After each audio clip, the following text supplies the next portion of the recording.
everyone is celebrating 5 years of saving the ocean. My name's Enzo, and through Ocean Needs Everyone, I help save the ocean by doing beach cleanups, seal and mangrove plantings, making art about recycled plastic, and making films regarding the ocean's health. How can you help save the oceans at home? Well, even if you don't live near an ocean, trash can end up in there eventually, so cut down on your use of single-use plastics. If you see trash on the roads or beaches, make sure to pick it up. Use less gas-powered vehicles, fish responsibly, and help support local organizations. I started my organization when I was 12 years old because I wanted to make a difference. So remember, you're never too young to follow your dreams and make a change. Let's all save our oceans together, one piece of trash at a time. Want to train like a pro? DGS Ninja has you covered with obstacles designed by top athletes.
Ocean Needs Everyone is celebrating 5 years of saving the oceans. My name's Enzo, and through Ocean Needs Everyone, I help save the ocean by doing beach cleanups, seal and mangrove plantings, making art about recycled plastic, and making films regarding the ocean's health. How can you help save the oceans at home? Well, even if you don't live near an ocean, trash can end up in there eventually, so cut down on your use of single-use plastics. If you see trash on the roads or beaches, make sure to pick it up. Use less gas-powered vehicles, fish responsibly, and help support local organizations. I started my organization when I was 12 years old because I wanted to make a difference. So remember, you're never too young to follow your dreams and make a change. Let's all save our oceans together, one piece of trash at a time. Want to train like a pro? DGS Ninja has you covered with obstacles designed by top athletes. Kevin Carbone, Matt Bradley, Tom Alberti, and Brett Sims. Whether you're dialing in your technique at the gym or training at home, DGS Ninja equipment is built for performance, durability, and safety. Train with confidence. Train with DGS Ninja. Find obstacles, rigs, mats, and more on dgsninja.com. Has this ever happened to you? Where's my chalk bag? Ooh, I have a solution for that. Slab chalks! You take the chalk ball, put it in a mesh pocket, zip it up, slap, and get your chalk. Slab chalks are made right here in Springdale, Arkansas at Interform, the small batch manufacturing company. We're helping our community and providing local jobs to minorities and women of diverse backgrounds. I'm Joseph Rao, Ninja Warrior, rock climber, and the CEO of Slab Chalks.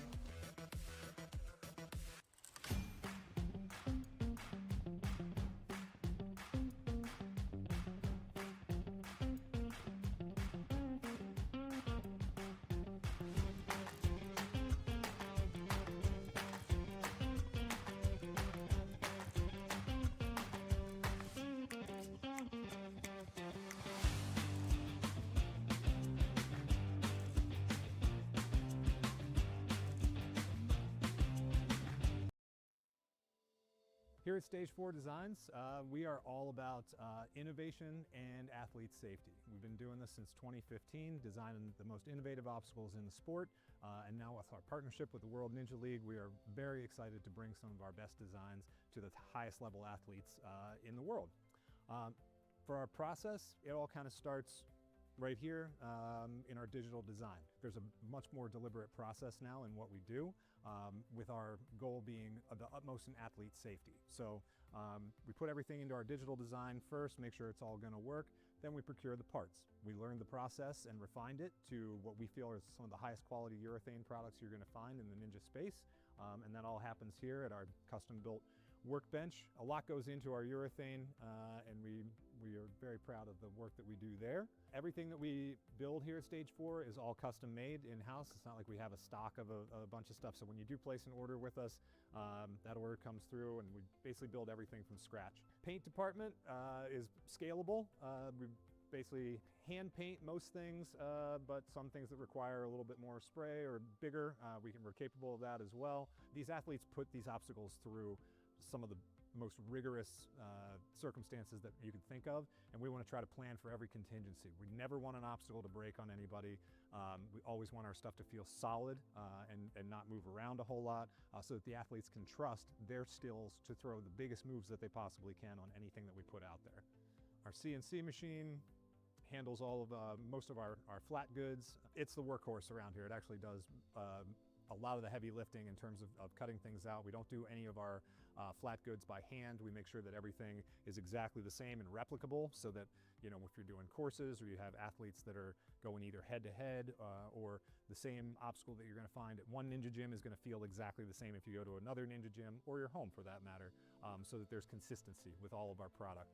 Over the years, as we've added to our suite of products that we offer, we realized that pipe and metalworking is becoming more and more commonplace in Ninja obstacles, and to meet that demand, we've added the ability to do that here as well. So a lot of the obstacles that you'll see that we design and develop are meant to go on truss, and pipes are a big part of that. So we've added a pipe bending station here, and look for, in the future, us to offer a lot more innovative obstacles that kind of exist in that space where pipes are a big part of it. So here, everything that we put out is tested by real ninjas before it goes out.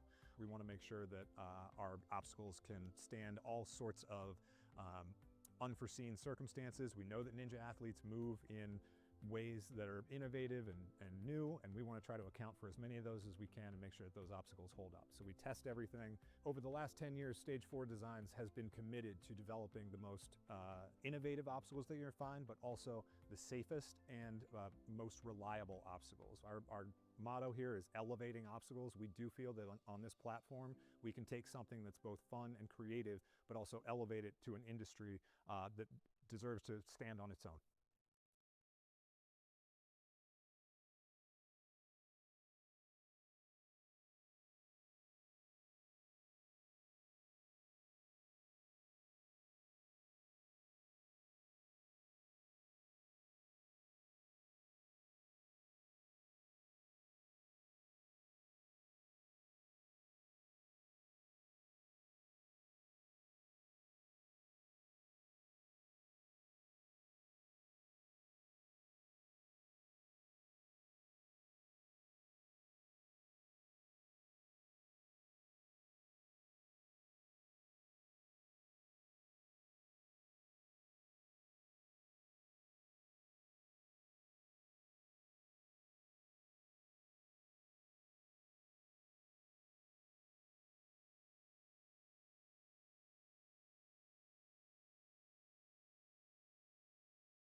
Hello everybody, welcome back to the World Ninja League Premier Series Season 4 qualifier out here at Ninja U in Ankeny, Iowa. My name is Billy Dixon, joined alongside Kane Mauldin, and shout out to our course designers out here, Nate Person and Drew Nestor. They've put together an absolutely amazing course for our kids division, and now we're going to see them go for the mature kids division out here. This is the first gym that we are going to be seeing out for the fourth season out here for the Premier Series, and myself and Kane are very excited to get things going. Kane, how you feeling?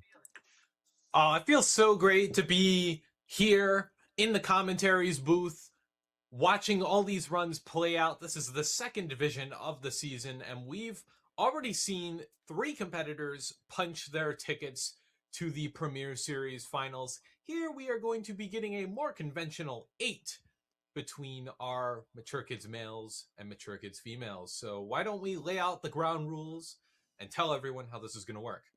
All right, so what we have done is we have taken the top 25% of all athletes from the World Championships and their season standings, and all of them have gotten an invite to Premier Series. So that group of athletes are able to compete in any gym from across the world for our 4th Premier Series, and we're excited to have everyone out here to have a great time on our 2 courses here, which are going to be the placement course and the challenge course. For the placement course, if you fall, your run is over. If you run out of time, you finish. And on the challenge course, you have 2 retries per athlete and 1 retry per obstacle.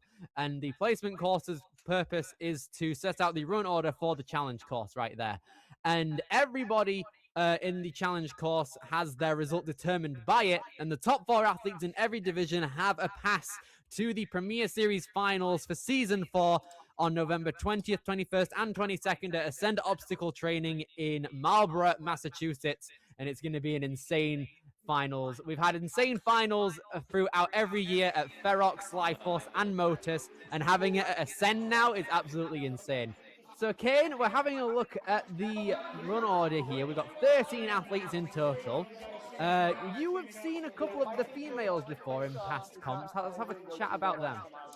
Yeah, some of them have made it to the Premier Series finals, some haven't. So there's a bit of a mix to, I don't know, each of these competitors' stories and how they got to this point in their ninja career.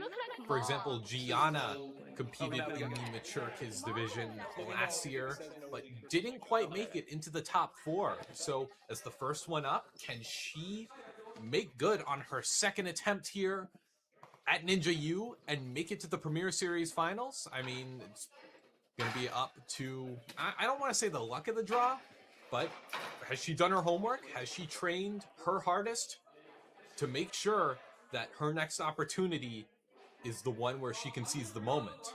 Also, I believe Lila and Kalia both qualified last year. Kalia actually is bumping up from the kids division, so this is her first year in the mature kids division, so that'll be pretty exciting. I don't recognize a ton of the competitors in the male division, but that just means that we're going to be in for a bit of a surprise here. Indeed so. We've got 8 of these mature kid males out here. I'm hyped to see how all of these guys are going to do. We have the females who are going to be taking on the placement course first, and we saw that in the kids division, it took out only 1 of the 3, I believe, but anything can really happen on a placement course. And as we've said earlier, it doesn't necessarily determine much outside of the run order. It can kind of act as a warm-up as well, if you want to look at it that way. So in regards to everything there, it's more so a course to just get the blood pumping, get the atmosphere of the gym going, leading into our challenge course, which ultimately determines the outcome. For the female division, all of the females have to make it past the 3rd obstacle, since there isn't any stakes up for grabs, since there are only 4 in that division and the top 4 go through. So the 3rd obstacle on the challenge course is what the girls are going to have to look after. But because we have more than 4 males in the male division, we're going to be having our first proper sense of competition now that some of our athletes are going to have to be knocked out of finals contention, which is going to be quite exciting and rigorous to see. Yeah, that sense of competition is what really makes Ninja whole. So to be able to see it for the first time, Well, I guess we're going to determine who can beat out the others. It's time to separate the men from the boys, so to speak. And we're going to find that out in the challenge course. But first, again, the placement course. A lot of these placement courses, again, share a lot of common ground. There's a lot of lâché work, And then your finish footwork, is actually this box here. but if you want to use the you know, truss, it's not something super difficult. It's a traditional ninja course with one attempt. You just got to perform and try to separate yourself to get as high on the leaderboard as you can so you can run later in the challenge course. Pretty much, yeah. In our placement course, we're going to have 8 obstacles, I believe it was, and then the challenge course, we're going to have 10. So our placement course is going to be more geared towards speed. This is the list for the challenge course, which is later on, so we'll see all of those in action soon enough. But the placement course's obstacles are going to be on show very shortly. And we're going to have Drew Nestor demoing, I believe. He's one of our course designers here at Ninja U. And we're going to be seeing how everything goes out here very shortly. So here we go. Oh, it looks like they're still doing the demo for the challenge course. This is one later on. So it looks like they're still demoing for all of the kids for the challenge course later on. Just having a quick look through all of these kids here. All eyeing up. This is the part of the competition where all of these kids can now strategize with themselves and with each other as a sense of community and sportsmanship in a sense. So all of these guys, there are sky hooks now in play for the challenge course, but we'll get there after the placement course. Yeah, we're getting a glimpse of things to come. Also, another important thing that I feel like would be important to mention during the demo run here with the rules and such, another very important factor is that our athletes will, have to strategize with their coaches as well. Get that beta really drilled into your brain. Pretty much, yeah. It's a very vital time, considering everything going on within the gym. But we have many other gyms to look at throughout the entirety of the season. Season 4 of Premier Series is going to have one of the greatest lineups I've ever seen for any series of any league competition, to be honest, because we have so many gyms here. We have Ninja U, we have AWF down in Australia next week, which is going to be exciting.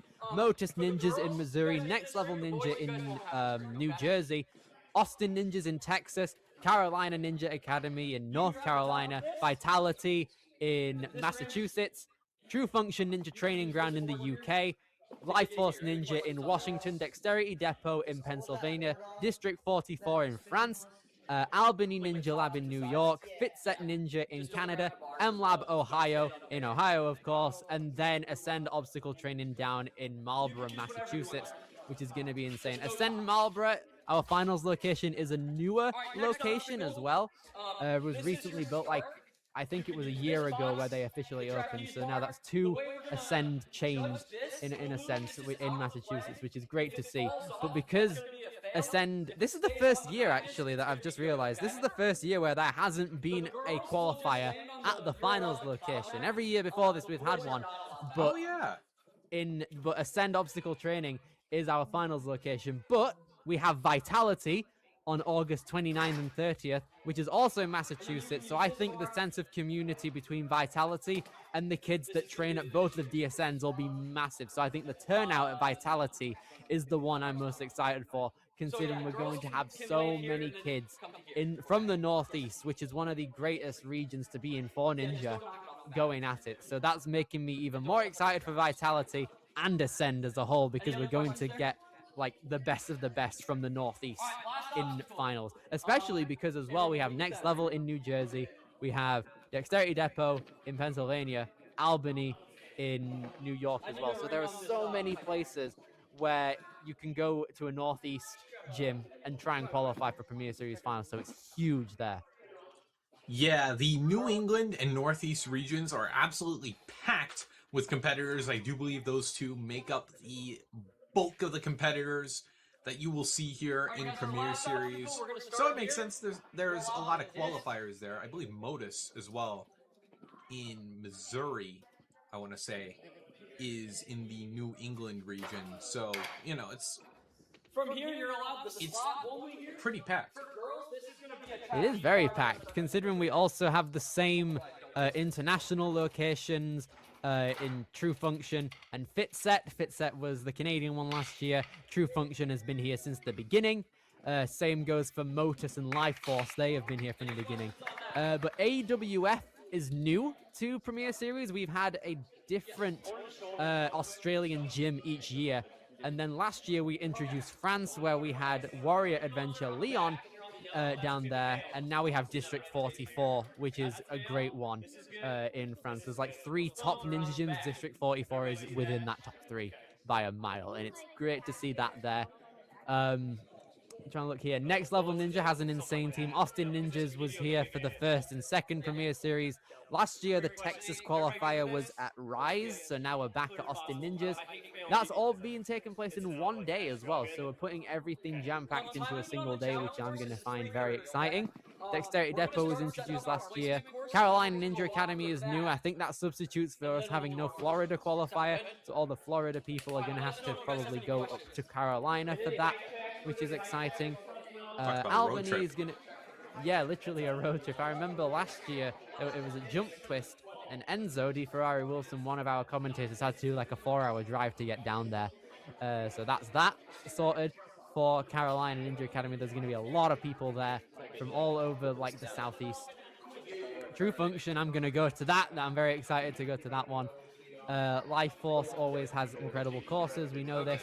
MLab Ohio is a new one that I'm excited to see. We'll get a lot of Ohioans because I remember last year, a lot of people from like Michigan, Ohio and stuff like that, they had to go to a New York qualifier, like in Rock City. I can see an Enzo shirt being represented there. We'll have to see who's representing that soon. But MLab is going to be exciting to see because there's a bunch of underrated ninjas there that I'm hyped for. And then Albany Ninja Lab is another New York one, so I'm excited to see some of the main city people there trying it out. Maybe some people who would have gone to Ferox typically, so yeah. Yeah, I think the one I'm stoked for, or the ones rather, are the international ones. The France, the UK, Australia, Canada, because you see a lot of talent there that a lot of our American viewers obviously don't get a big chance to see, given the circumstances of, you know, where they're located and all that, and also because the show does not accept competitors who do not have American citizenship. So that's super cool. You don't see that every day. In fact, Australia will be our second qualifier, so, you know, stay tuned for that. But yeah, I think we're going to be getting into the demo run shortly. Very shortly, yeah. Ninja U has a big responsibility of setting off Premier Series, which is a big task to take under yourself. But at the same time, we saw Ninja U last year. It had a very solid qualifier in early October. Now starting things out in July here, going all the way from Iowa down to Massachusetts, all the way to the end of this year.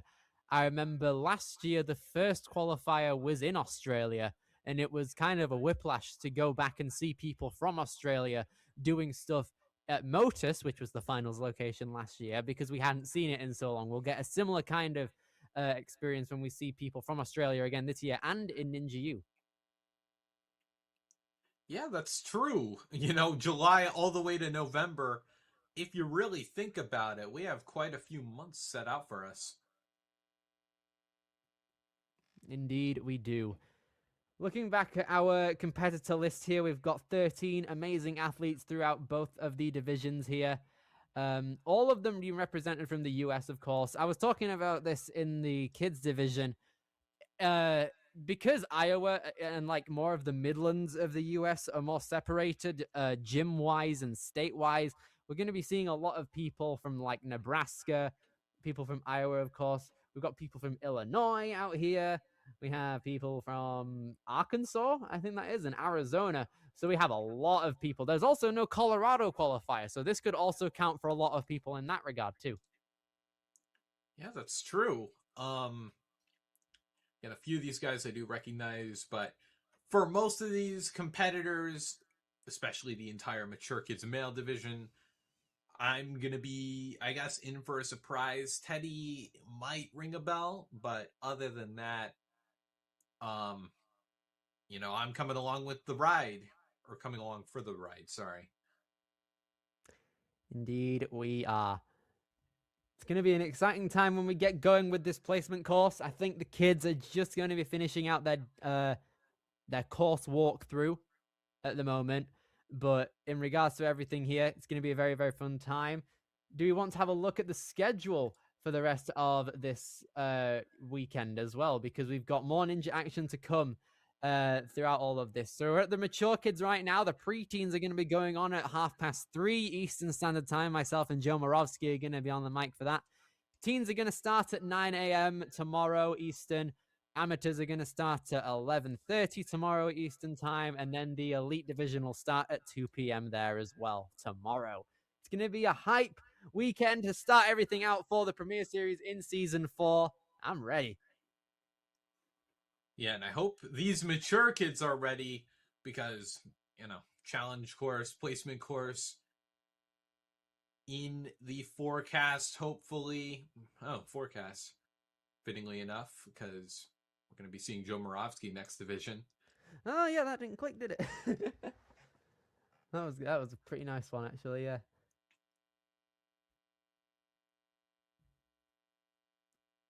So one thing I want to talk about is the retry system when we get to the challenge course as well. Our athletes are going to have 2 retries on the course, which means that their runs can result in the following outcomes. You can either fail an obstacle twice and your run will be over. You can fail 3 separate obstacles and your run is over. So that means you can fail 2 different obstacles and still go if you get them on your following try. You can run out of time or you can clear. So that means there's only like 4 or maybe 5 different scenarios you can find yourself in when it comes to the challenge course later on in the stream. But when it comes to the placement course, it's only 1 shot and nothing else. You can either fail or clear or run out of time. That's the only way it really goes for the placement course. More so a speed course at the end of the day too. So it's a time for the athletes to really get the atmosphere bumping in the gym.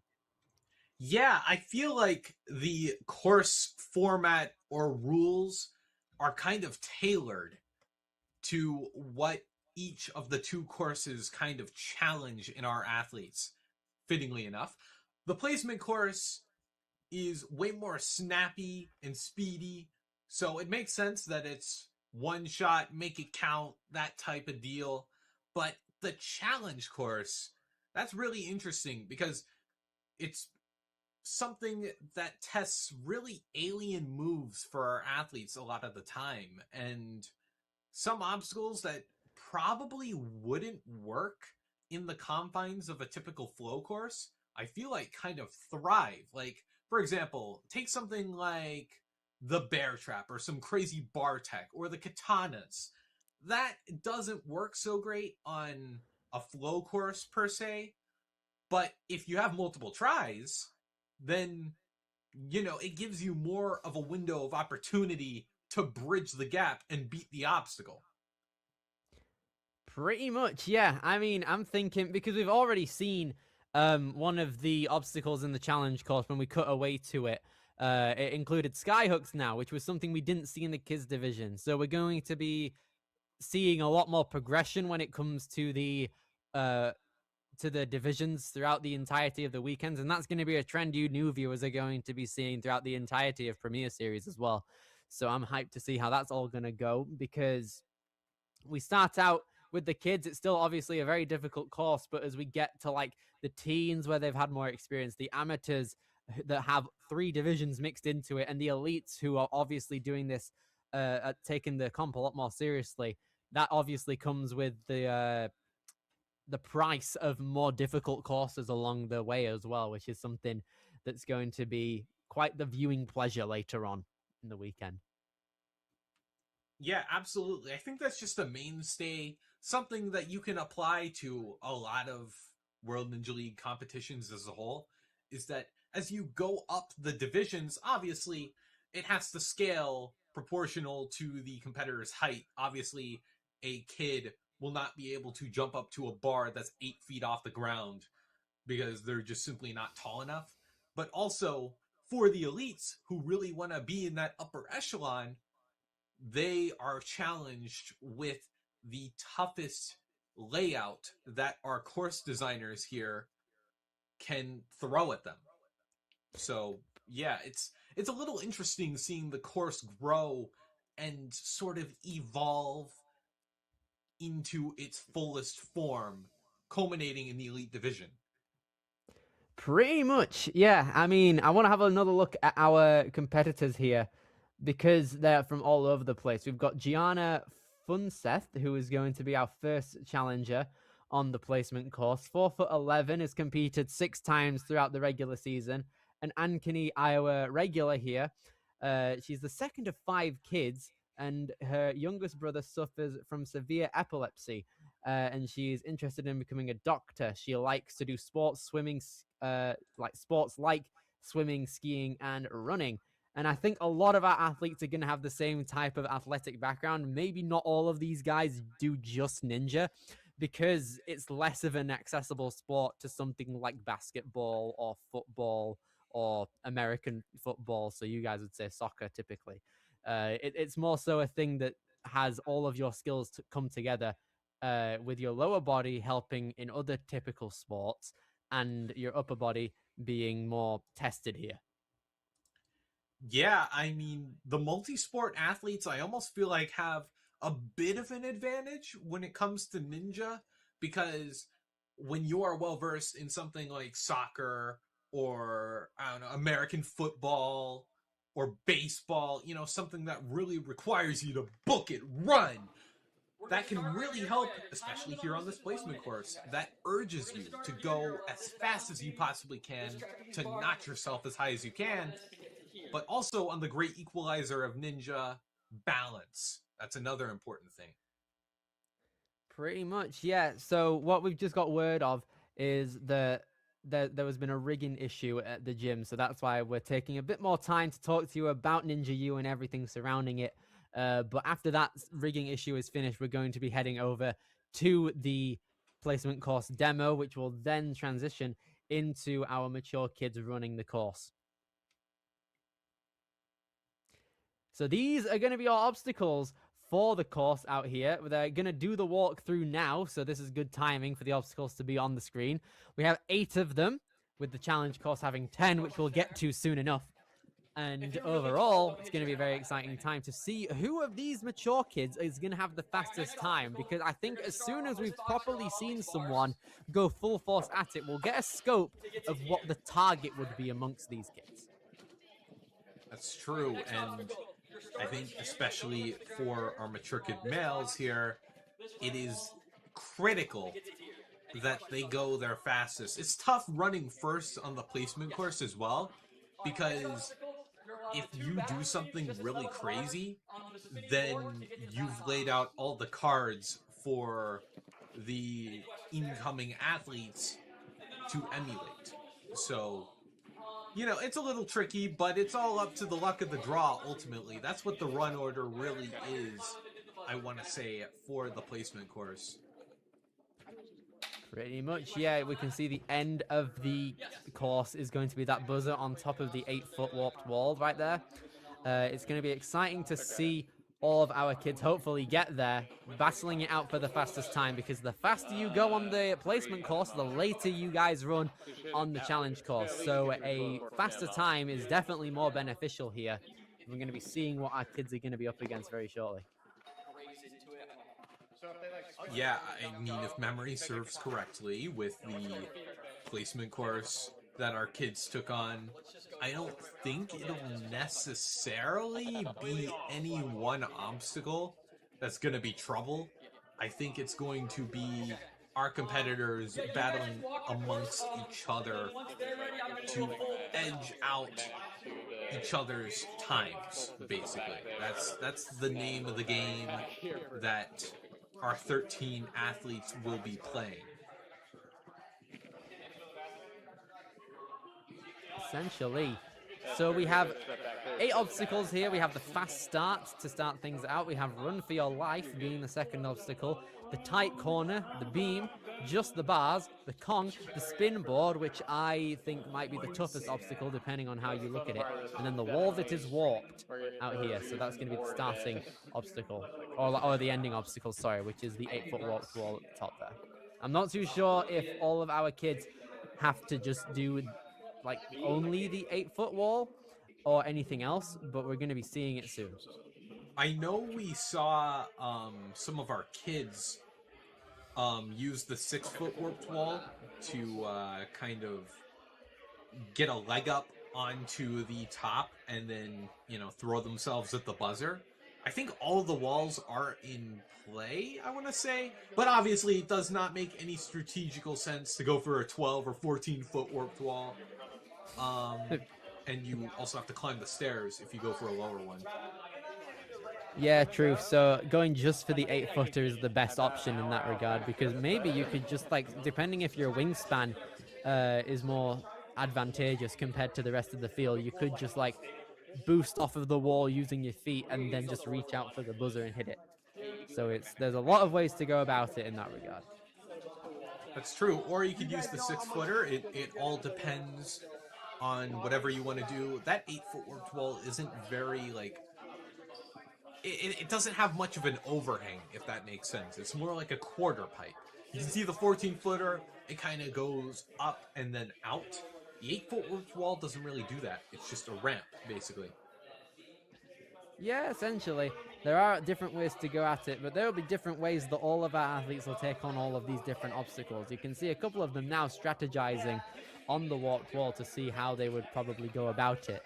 But we're going to be seeing how the rest of these obstacles here are going to be tackled once we get to our demo runner. What else? I don't think the spin board will be too tricky. I know you have some history with that one, given its placement in true function. But I think what it's really going to do for our competitors is suck a lot of time. It's going to be a really serious time sink. Because if you start spiraling around the pivot point, that's when you start losing time. Pretty much, yeah. You can see, I can recognize a lot of different jerseys, a lot of different gyms and events being represented. So I'm excited to see the different type of thing here throughout all of these kids. I can see a Premier Series Season 3 shirt being worn, a Ninja U jersey. I saw an Enzo shirt be mentioned. And overall, we're going to be seeing a lot of different geographical backgrounds here. Because earlier we said that Iowa's being represented, obviously.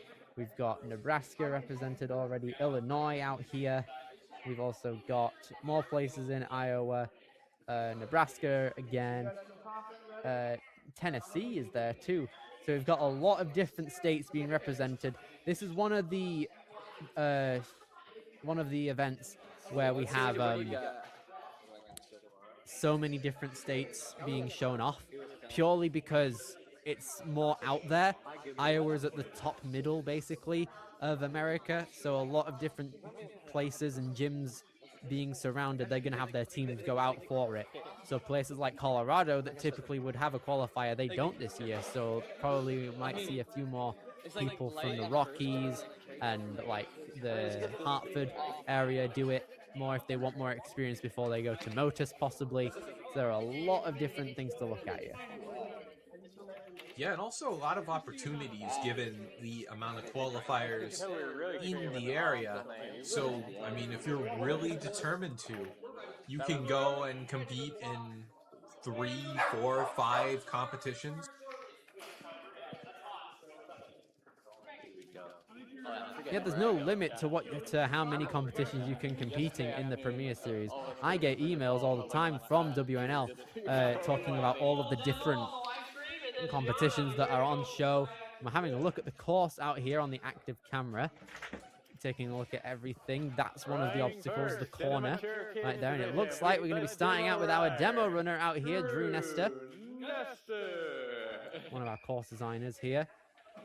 getting ready to get the go-ahead for the course run here. And here is our demo. So we start with our first obstacle, which is the fast start, then run for your life. Then we're going to turn around into the tight corner, which consists of multiple different holds out here. And then the beam, and then just the bars out here. A lot of opportunities for links. Yeah, that beam was actually the only obstacle to take someone out in the kids division. So any obstacle, oh, looks like the spin board actually is a little higher up. So I guess it's hands only.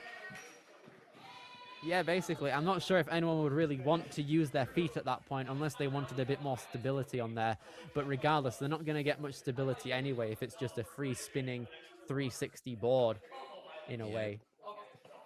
So here we go. We're going to be starting out with our first competitor on the block here. Coming out of Ninja U, it's going to be Gianna Funseth. Yep. Let's see what she can do here. Likes to do sports like swimming, but in a sport like Ninja, water is the #1 thing you want to avoid. Well, I guess there's no water, but you know. If you're on TV, there's the same thing on maybe a couple international competitions, but that's besides the point. Here goes Gianna, our first runner in the mature kids division out here for the females, age 10, coming out of Iowa. Nice match there. Going to take a backswing on the fidget spinner. Going to take a very gutsy dive out towards it there. Had to fully extend her arms, but she's moving through pretty well. Yeah, good thing she is very tall. And what is that? Am I seeing chalk on her face? Maybe that helps with the laches there, the links. Here she goes. Gonna be moving across these pipes, trying to get a hold onto that board, but she touches down on the floor, and that's gonna be her run sorted there. That is gonna be her out on the spinning boards, but we're gonna have to see what place that puts her in time for the challenge course, because we still have 3 more females to run. Yeah, I'm noticing with that spin board, you go directly from the pipe, the balance pipe there, to the board. So the approach is also very important. Let's see if Claire can kind of do her homework here. Claire Matern coming out of Big Time Ninja and Ultimate Ninjas. Those are some gyms in Illinois. She's been doing ninja since she was in preschool. She loves soccer, Legos, and making crafts. Her favorite training partner is her twin brother, Ethan. Here she goes with a backswing and a couple more backswings here. Going to link that final one and underbar it. I like that. You can see the training coming out of Big Time here. And that's going to be a clear on the board. No, it's not. Oh, no. We nearly had it there. Maybe it was just her foot that went off of the platform, and that's going to do Claire in there. But she is in first. Let's see if that holds up. Yeah, definitely cleaned it up. You got this, Koya. And it may very well be a race to that point, for all we know. I mean, let's see, maybe Kalia Rovart, I want to say. Yeah, Kalia Rovart is her name out here. Another Iowa regular out here. She's in 3rd grade. She loves animals and doing crafts. Her ninja nickname is the Joyful Ninja. Let's see if she can put a smile on everyone's face throughout this run here. She practices ninja with her older sister at Ninja U, so we've got that home gym experience out here. She's got 37 seconds coming into our 4th obstacle here. Here she moves. Yeah, we're seeing a little bit of separation here. Oh, wait, never mind. Some links will put her back in contention here, but she's got to get through this obstacle to get into first, but she can't catch the board. Yeah, you could see her hand just kind of bashed into the board and couldn't grip on in time. So unfortunately, that's going to be it for Kalia's run. So now we're going to move on to our final mature kids female competitor with the board set. No one has made it past. Yeah, you can see her hand just kind of bashed into the board. Final athlete here, Lila Owens, is going to be able to make it through. It's a weird piece of tech, honestly, for our mature kids here. And honestly, it's not something you see every day. Maybe Lila can be the first to beat it, though. Be our first buzzer of the division. Here she moves now. A minute on the clock. Already used up 10 seconds as she moves into the 3rd obstacle here, which is the corner. We've seen like a trend in the motion within that fidget spinner there, as she's now going to try and backswing towards her way onto the Beetle Scarab, and she makes it. Yep, careful steps across the beam. Don't want to sink into it like quicksand, but Lila propelling herself through the bars. Here's the moment of truth, though. She's in fourth. Only way she can get into first is if she beats this. She has not got it, unfortunate there. It looked like she had a firm grip, but not enough momentum. So that means our leaderboard for our mature kid females is sorted. That means Lila is going to be running first once we get to the challenge course. Yeah, very interesting there. The spin board really gritting its teeth into our athletes here. Just a sign of how hard the Premier Series courses can be. But maybe Teddy can do what no one has done in the Mature Kids division so far. Here we go, we've got Teddy coming out of Iowa. He's blazing through it right now. This is the fastest pace we have seen all day. He's linking everything. Look at this. Okay, this is going to be one to watch out here. He's linking. Nice stuff. Can he make it through the board spin out here? No, he can't. He had the momentum, but it knocked him out. Oh, man. Oh, he nearly had it there. He was moving like a lightning bolt. He was sprinting through all the obstacles. He linked everything on the corner turn. But the spin board, he just got thrashed. Still a great run, though, to set himself apart from the rest. That was crazy. Right, let's see if we can keep the craziness going with Ethan Matern out here. He trains at Big Time and Ultimate Ninjas, representing the Big Time jersey, I think that is. He's been doing ninja since he was in preschool, and he loves marble mazes and Legos. His training partner is his sister Claire, who we saw run earlier. So now let's see if he can do one better than her and get to the buzzer, but he's having a bit of trouble reaching out to that fidget spinner. Okay, well, looks like he's found his way. Ethan, no! The left hand just can't get it. You can see he's a bit frustrated with that. He almost had it. He tried to reach his hand out. He tried to link it, it looked like, and his body just didn't have the right direction and unfortunately knocked him off course. Let's see if David Sharp is going to be our first clear. He's competed 6 times throughout the regular season, coming out of Slater, Iowa, age 10. Yeah, wearing the Ninja U jersey by the looks of it. So this is his home gym. Maybe some home field advantage here for David. Looks to be paying off as he's moving very, very quick. About the same pace as Teddy right now. Only 3 milliseconds behind. But here he goes. He's going to try and link it. Nice. Here he moves 45 seconds. He's going to try and link these bars too to save time. Very flowy. Yeah, David's taller, so he could skip one of the bars, but maybe that'll come in handy here. He makes it! Yes, there we go. David Sharp on his way to make it all the way up to that buzzer. Our first clear of the day out here for the Mature Kids division. David Sharp has set the precedent for the remaining few Mature Kid males. What a time. Wow, such an excellent run. David using his fullest potential there. You know, we were talking about whether that Ninja U jersey helped out, and it just might have. But Mason Goff, I believe, was the kid we were talking about with the Enzo shirt by the looks of it. Yeah, here he goes. We're going to have Electric Enzo on the mic for the Elite Division. I'm going to talk to him about this. He'll love it. We have Mason Goff coming out of Thompson Station. Tennessee is TN, right? Yeah, I think so. Yeah, all right, there we go. Yeah, Tennessee in the U.S. Here he moves, is on the start line, getting ready to go. He's seen it can be done. That spin board been proven to be quite the detrimental obstacle throughout the past few runs here. But we saw David make it. Can Mason be the second? Yeah, I think based off the shirt he's wearing, if he's anything like Electric Enzo, then we may be looking at our second finisher here. But who knows? Maybe he doesn't want to be the second Enzo. He wants to be the first Mason Goff. Let's see what he's made of here. Here he moves. He's moving very quickly. Nice. He's linking. Oh, no! Just a bit overconfident with that jump.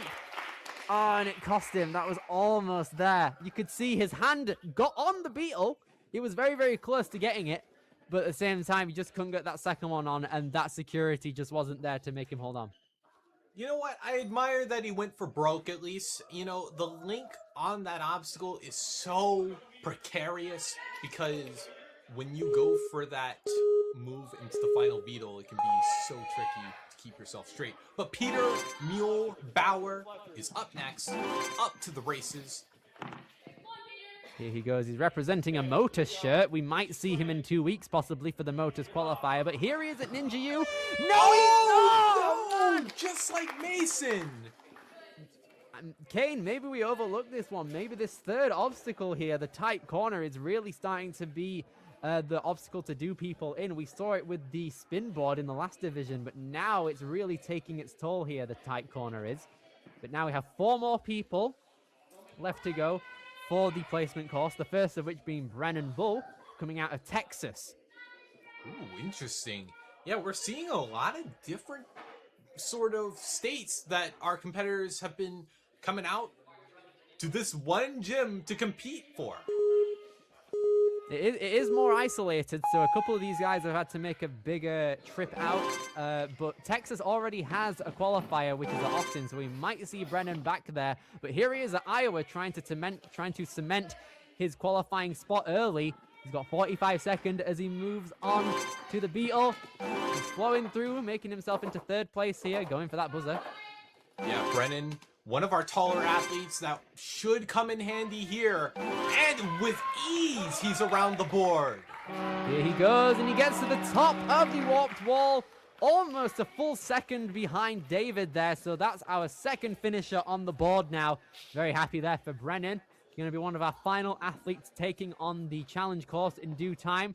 3 more mature kid males to go. We've got Benjamin Fleshman coming out of Centerton, Arkansas, I think AR is, or is it Arizona? I don't know. No, AZ is Arizona, so yeah. This must be Arkansas. So Benjamin, here he goes. He made it to the 3rd stage at the World Championship 2 years ago. So let's see if that expertise is carried on. It looks like it has with that one-handed link. I'm loving these gibbons that these kids are demonstrating. Yeah, Benjamin, he knows his links. As showcased there, he got a little lost in the sauce. Oh, no, and they're going to count that as an out. Oh, that's harsh there for Benjamin. That's really unfortunate. But in all fairness, because a lot of people have gone out earlier on the corner, that's going to put him around the middle of the field, I think, when it comes to the challenge course. So it's not worst case scenario, but it's unfortunate that he couldn't go further. Yeah, I mean, we saw some really good moves out of him, so he's someone to look out for in the challenge course. But our second to last runner is Beckett Roberts, also another competitor in Iowa. He moves, he's making very quick work of these obstacles. Nice underbar there, gonna try and pop through on that scarab. Not a problem there with 45 seconds. He takes his links onto the bars here, gonna take one more backswing and then probably underbar it. Yes, he does. Now here he goes onto the bar. Okay, hold on. Wow! Yes, there he goes. Beckett Roberts making sure he gets the 10-footer as well. Slices right in between David and Brennan there. That was insane. An extra spin there on the spin board. Oh my lord. Wow, that took me out of my seat. What a smooth run as well with the full link on the corner. I mean, we saw plenty of people mess up that, but Owen Bragg, our final guy up, what can he do here? Owen's making his way through at a very quick pace here. He's going to take a backswing to get ready for that fidget spinner. Already is trying to get momentum in the correct direction. One more backswing. He's coming out of Nebraska. Let's see if he can do his state proud. And yes, he does. He had a very low grab there, but he was able to link it. Yeah, looking strong here. Owen is behind the curve, so I honestly think his best course of action would be to focus on the clear and get into the top 4. Here he goes. He's trying to be a bit more cautious coming into the spin boards. He knows this is a difficult one to get through. And has the cautiousness paid off? He's slipping. Oh, can he get there? No, he can't. Oh, that was unfortunate. He got a grab of it, but unfortunately, his body position just wasn't able to stick it. But hey, top 5 is a pretty good position to be in. given the 13 athletes that are still to come on the challenge course. That puts him pretty high in the run order. Yeah, there you go. We had David Sharp being our first and fastest clear of the day so far on this placement course, with Beckett Roberts and Brennan Bull being our other challengers who cleared it. But Ethan Mattern is going to be our first runner who's going to take on the challenge course in the male division. We'll have the females running before them as well. So we're going to see Lila Owens take on the challenge course first off. None of them were able to clear, but Claire Mattern got there the fastest, so she'll be running last. Yeah, so that was a pretty exciting bout of competition. We saw 3 people complete the placement course. It was intense the whole way. You really had to strategize what moves worked, which ones didn't, if you could execute, and it culminated in 3 people being successful here, and that will determine the run order for the upcoming challenge course, which will begin very, very shortly. Indeed. So while you guys wait for the challenge course to commence, we'll be back in due time, and me and Kane will see you to get ready for some more ninja action coming out of Ninja U. See you in a bit.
All right. Hello, everybody, and welcome back to the World Ninja League Premier Series Season 4 qualifier out here at Ninja U in Ankeny, Iowa. My name is Billy Dixon. I am joined alongside Kane Malden here today, and we're about to go to our demo run for the challenge course for our mature kid division. Yeah, I mean, we saw quite an exciting showing from our mature kids on the placement course. A lot of action, a lot of separation as well, depending on what moves, what hockey stops our athletes were able to pull out on each and every one of the obstacles. So, with the challenge course upon us, who will separate themselves and slide into the top 4? Well, for our mature kids female, that should not be too much of an issue, given that there's only 4 of them, and all they have to do is beat the 3rd obstacle. So, good for them. But for our males, they're going to be in for a bit of competition. Oh, the Materns are back-to-back. How about it? Oh, yeah. So that means everything here being considered, we've got Lila Owens, who's going to be going first since she had the worst result on the placement course. So she's going to have to pay a lot of attention early on to our demo run that's going to be done by Drew Nestor momentarily. We also had Claire Matern get first place during the challenge course, the placement course, sorry, for the mature kid female division. We had her brother Ethan Matern get, unfortunately, last place on the placement course. So he's going to be running first for the males. And then David Sharp with a clear, our fastest one at that, is going to be running last. And he's coming out of Ninja U himself. So we're going to be seeing how all of these mature kids are going to fare on this challenge course. It's going to be an exciting time because when we had our kids run earlier, there were only 3 of them and none of them were able to clear. So let's see how all of these mature kids can do. Can we get a clear? We'll see soon. Actually, we did have one in the kids female division. Oh, yeah, of course. So girl power. How about it? Yeah, true. Let's see if that can continue early on with our mature kids female division. So we're going to start out with our ring swing. It's going to be a boot scoot motion out here. I remember last season we had every single qualifier have a boot scoot in play. So we're going to see if now it can be continued for season 4. Let's see if it continues. Look at Drew just chilling with the arm in his ring. Yeah, resting before the first obstacle. Basically. It's a hard prospect doing that, isn't it? Yeah. So all the obstacles sure. that come before it make it so exhausting. Literally. So let's make it sure and ready. Let's get ready for Drew Nestor to take on our demo run here. All of our kids are going to have to pay close attention here because this is the best bit of advice they're going to get. Literally just taking note from themselves on what the course is going to be. Yeah, super exciting. I do really like this challenge course, and I'm excited to see how it has evolved comparative to the kids division.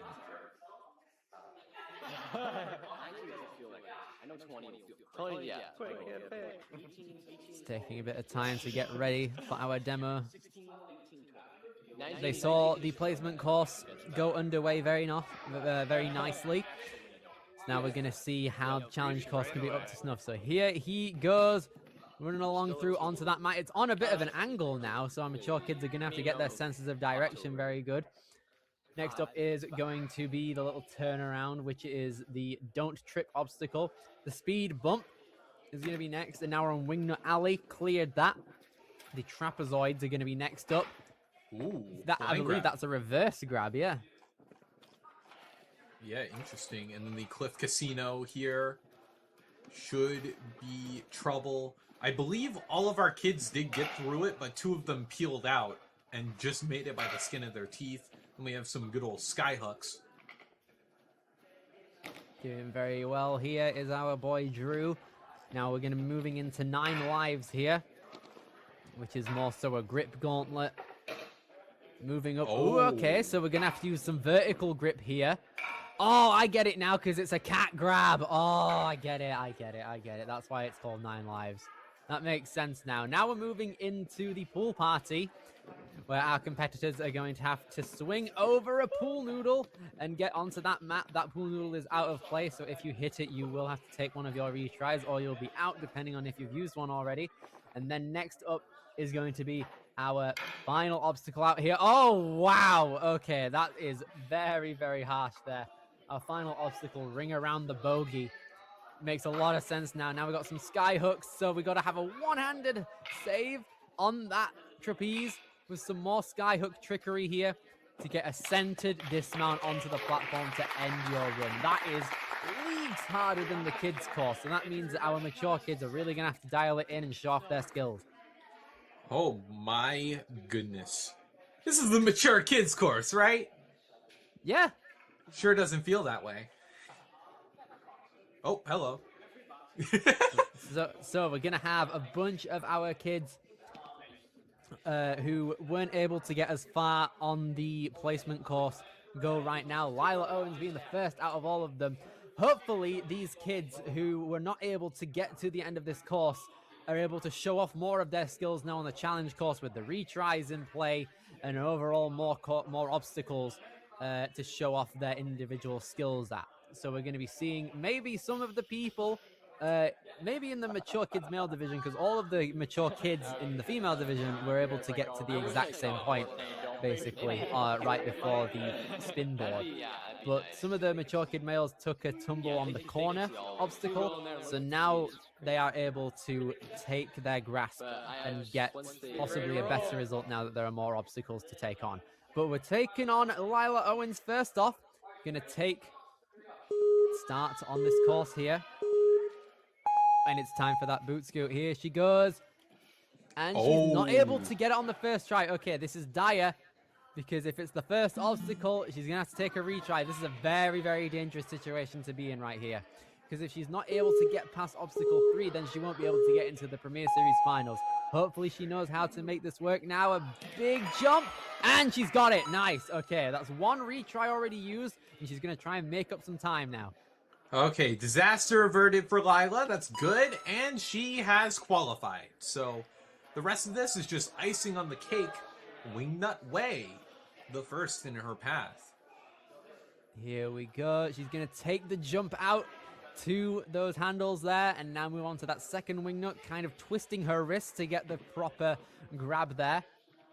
2 minutes 45 seconds now as she makes the dismount, going on to the fifth obstacle, which is going to be the trapezoids. There's a blind grab in here, meaning that we're going to have to reverse the hands here. She doesn't have the wingspan to reach it. Oh, no, she does. Ignore what I said. Here she goes. 2 minutes and a half as she gets to the last cliff there, and she now swings down to safety. Here she goes, and she's got it. Yeah, Lila last year got 4th in her respective division, and she knows she's going to have to try so much harder, 2 times, even 3 times as hard, if she wants to notch herself higher on the leaderboard and get her first podium in a Premier Series qualifier. She's got the grab onto that UFO and immediately gets the ring. Now she's got her eyes set on those 2 cliffhangers. Needs to get to the first one to start out. Gets the grip barely. She's keeping hold of it, but her pinkies are peeling away. But now she needs to make a horizontal jump here. Can she get it? No, she can't. The grip is giving out, and this is her last retry used because she used one on the first obstacle. So now she's going to chalk up, get ready to go. Yeah, now in a predicament where she has to remain perfect for the remainder of her run, but still has 1 minute and 25 seconds to do what she needs to do. Here she moves, matches her hands, and she's got the grab, but I'm afraid that her grip is going to start to really be tested now because she's been hanging for a while on this attempt and her last one. And combining all the obstacles she had before, it's going to be hard for her to power through as much as she could before. Yeah, it's also tough if you can't set yourself correctly. She had to go back to the disc to steady herself. She went for a skip. It was worth a shot at that point because I could tell that she was really tired. But unfortunately, that's going to do her in at the hopefully she knows how to make Cliff Casino. Big jump. Really not a lucky day for her down there. So now she's going to have to wait and see if the other mature kid females are able to take over her and get past the Cliff Casino. Series qualifier. Because now she's qualified, it all comes down to how the podium works. So now we're going to see if the other females are going to be able to best her and qualify as a whole. Yeah, I'm just glad she was able to recover that on the boot scoot and ultimately get as far as she did, you know? Exactly so. She set the precedent ready for the rest of the division out here. We've seen that this first obstacle, the ring swing, is really not one to overlook, because if you don't get it fully correct, then you're going to be censored about. Let's see if Kalia is able to make it. Yes, she is. Not a problem out there. I was about to ask, is Kalia sporting the slap chalks courtesy of Joseph Rouse? Yes, she is. It looks like she is. So let's see if that can help her on the move. Oh, but the jump up to the wing nuts is about to be a bit of a problem for her. She has a good pace. Let's see if she makes it. Yes, she does. Fingertips, though. Hopefully she's able to make it through, because she basically has to do this obstacle in one go now that she used up her retry on the jump there. The joyful ninja, I'm sure, will be up for the task. I always get a little worried when an obstacle is like out of their reach like that. There we go. She's got the reach, though, when it comes to that second wing nut. Not a problem there. Let's see if she can get the horizontal swing down to the dismount platform, and she's got it. Now moving on to the trapezoids. Can she make this blind grab? She's looking at it, trying to inspect it. Oh, unfortunately, no. Her hands, unfortunately, missed there. So now she's going to have to make sure she is able to get the grip fully within her grasp. Yeah, Kalia. This is such a tough grab because it slopes in such a weird angle. angle. Unfortunate. Literally, like, the final area of it is not covered by a cliff. She tried to hold on to the front of it where it didn't have a cliff hold available, and she unfortunately lost her grip on her backhand that was keeping her steady. So that's unfortunate there for Kalia. And now moving on to Gianna Funseth. This was our first competitor on the placement course, but now she's second to last out here. Yeah, Gianna last year wasn't quite able to qualify in her division. However, given the amount of competitors here, she has a golden opportunity to, of course, qualify, but also get a significantly higher placement on this challenge course. So, eager to see what she can do here. There's a possibility that she can get first place here, as there has been with a lot of these girls. So we're going to see if she has the power to pull through. All of them got to the same point on the placement course, but right now we've had some scattered results from our first two competitors. So now we're going to see if Gianna can break through and see if we can get to the end of this challenge course and get that buzzer that everyone is so eager for. And here she is, stepping up onto the platform, is about to get ready for the big swing at the start. All right. Oh, I like this. Grabbing the top, the tippity top of the ring instead of, you know, where your hands would conventionally go. And it helps her out to get to the platform. Yeah, that's not necessarily a move I see too much of anymore, but she's made it work for her very well, and she has made it to the wingnut alley in the fastest amount of time so far, nearly 2 seconds ahead of our fastest time up to this point. So now we're moving on to the wingnuts now. Yep, and no retry spent. The first person to get here without spending a retry. Now, she aspires to be a doctor. Let's see if she can solve this operation. She's done very well so far. No retries used, 17 seconds ahead of the rest of the field. And now she's put her way into first place. So second place for the whole competition is guaranteed for her. 27.5 seconds ahead of Layla to this point. She's getting a big sideways swing up to that disc, straight out to the ring. Now she's just got to make her way over to the cliffhanger with that momentum, but it's a bit crooked at the minute, so she's going to have to try and recenter it to the direction she desires. Oh! Okay. We were close there. There was almost something happening. So Gianna went for the skip, and I think if you're able to get a bit more of a larger swing when you have your hand on the UFO and the ring, you might be able to just fully send it and get it. It just depends on how spent her grip is because she's been hanging for a while. She doesn't look too taxed. I just don't think she's using a lot of lock-off strength is what I think it is. She's trying to use it here, but it's really hard to when you're just using a ring there. Especially at this point in your life as well, you're not really that heavy, so there's not really much weight to put on the ring if you did lock it off. So now she's trying to get the reversed grip on the cliff, trying to get it front head now. Oh, literally the fingertips. Here she goes, 1:40. Gets to the, nearly had the dismount there, nearly skipped it in a different way. But regardless, that's still going to put Gianna in first place. Very good. Yeah, and she went really fast to that point as well. So the benchmark has been set for our final mature kid female competitor. She's got to get there either super fast or beat the obstacle, which no one has done so far. Right, with that being said, we have one more athlete left for the mature kid female division. We have Claire Matern. Her brother is going to be running up next as the first runner for the mature kid male division. Let's see if Claire can set the standard for the males out here. And she's doing very good so far. Nice start out there, representing big time ninja out in Illinois. Shout out Ethan Swanson. Coming through here, she's been doing ninja since she was in preschool. She loves soccer, Legos, and making crafts. Her favorite training partner is her twin brother, Ethan, who's running next. And she loves burnout courses and hopes to make it back to stage 3 at Worlds again. Those burnout skills are definitely going to come in handy with some of these grip-intensive obstacles for Claire, as she now statics these trapezoids, looking very strong. Yeah, great utilization of her wingspan, which is 1 inch longer than her height, mind you. +1/8 index, I believe it's called. And she's won it, by the way. Got there faster than Gianna. By half a second here. Now the only thing that Claire can do to best everyone else in this field is get past this cliff casino. She's got a lot of momentum carrying her through at a fast pace, which is going to leave her grip very, very efficient. Ooh. Yes, she's got the grab!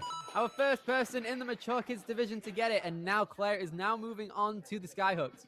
Claire claiming the jackpot from the cliff casino. A few skyhook jumps shouldn't be too tough for her, especially with that height and with that wingspan. She's keeping... Oh, no, she's not going to keep hold of that former ring. She's going to get the momentum needed. Just over 2 minutes left on the clock. Hopefully she's not spending too much of her grip. She keeps the yellow ring onto that hook. Going to use one more backswing to safely dismount as she now moves on to 9 lives. Now, it's been upgraded since the last division. We have a cat grab implementation, which is going to be exciting to see once she gets there. No retries used either, so she has the opportunity to go again if she were to fail any of the next 3 obstacles. This is going to be tough, though. This is a spider flip-esque move. If you've ever watched Sasuke, you got to hoist yourself up top onto this ledge, and then you do have a moment to breathe, but Claire, breathing is outside her vocabulary. It's time to keep moving. Here she goes. Nice swing down over to the platform. She's got it licked, but now it's the pool party. This one has been tough, as we saw in the last division, but she just needs to get the underbar, and she's got it right. She's got just over a minute left for the final obstacle, which is the ring around the bogey. It's got a funny name, but it's no laughing matter. Here she goes. Claire needs to get up to that bogey with one hand. No, 2! The hands are small enough to just grab on. This is great. The biological advantages for being a kid are paying off here. Yeah, let's see, though. Claire, that's the hard part over and done with. If she can just close this out. No! The one-handed save there just wasn't enough there. The problem is it's mandatory as well, unless you're able to, like, hold the ring with your thumb or something and then use both hands on the trapeze. It's a hard task to take on. But now for the mature kid female division, our final runner and first place finisher, Claire is going to really have to dial it in here.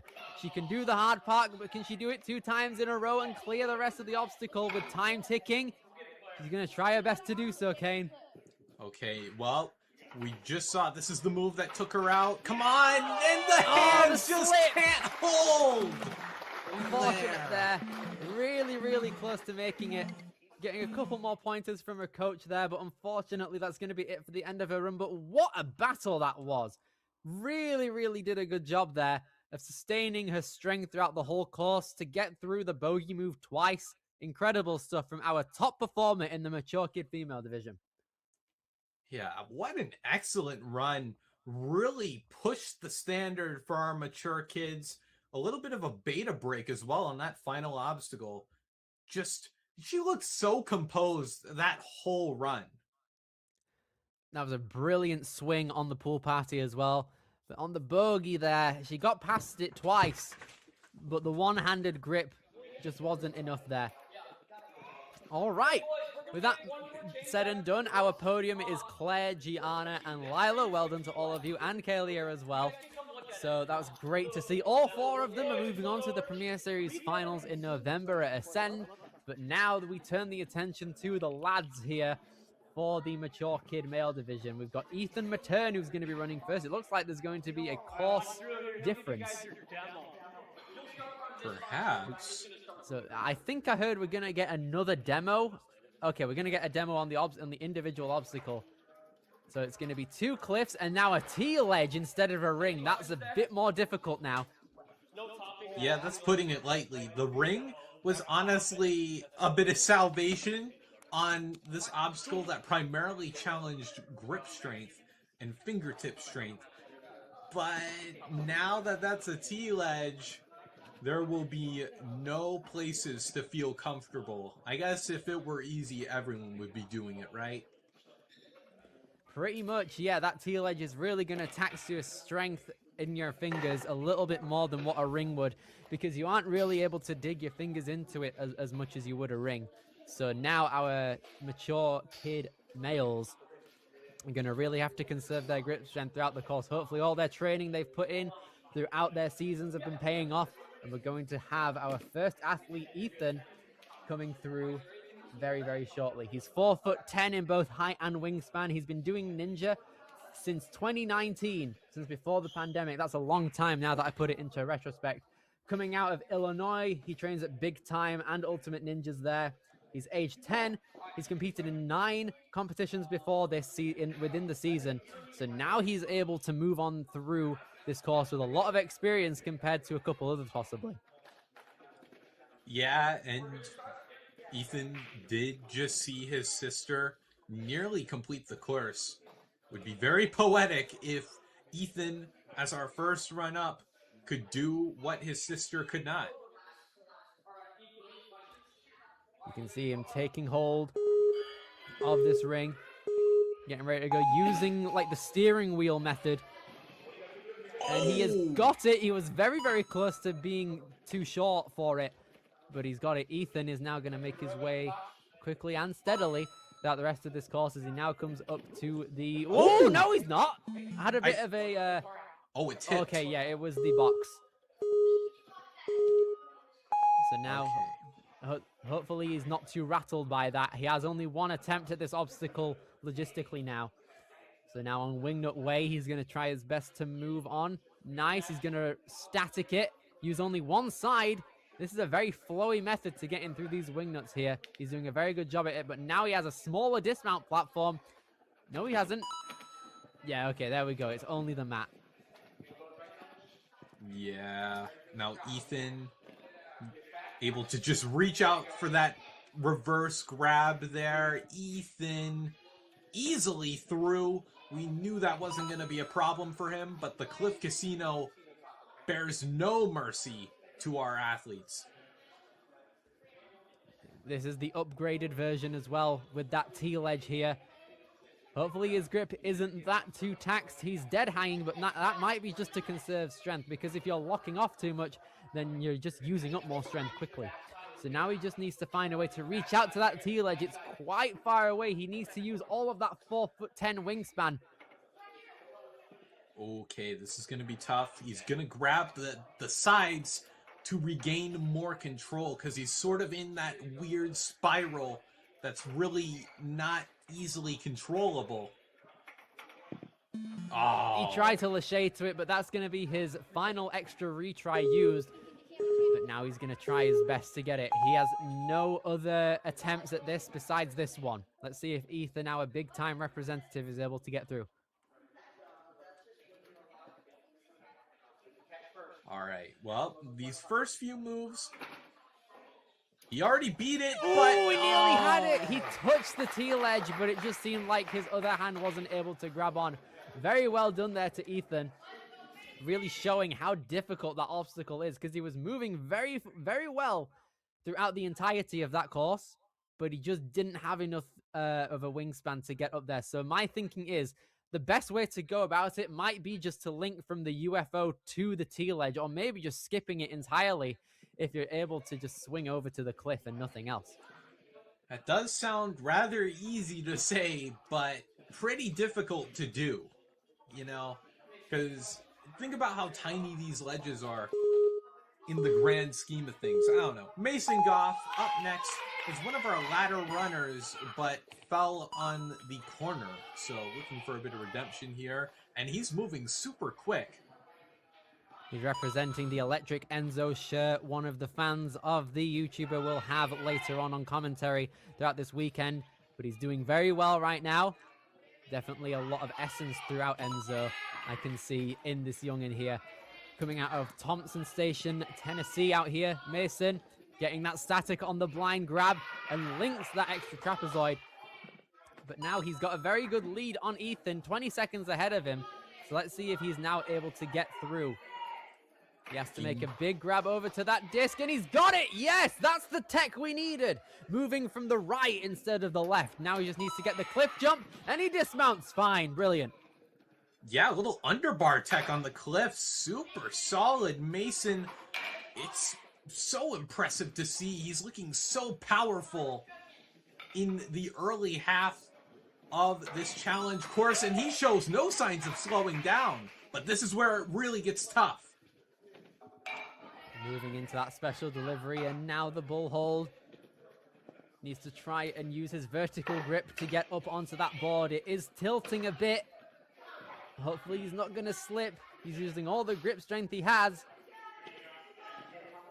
Yeah, this doesn't surprise me. He has to jump straight to the spinning board, by the way, but he's left himself with not a lot of momentum to round the bend. He still finds the ring, though. Trying to get that ring. He's got it. He's inching closer and closer to the end of this course, but now he's got pool party to worry about. Can he get a big enough swing to go over? He's trying to tuck in his leg so he doesn't knock that pool. Here he goes. No! Oh! There's a bar at the top you need to get to. Is that in play? It seems like it is. He was aiming for it, but his leg just kicked the pool noodle out.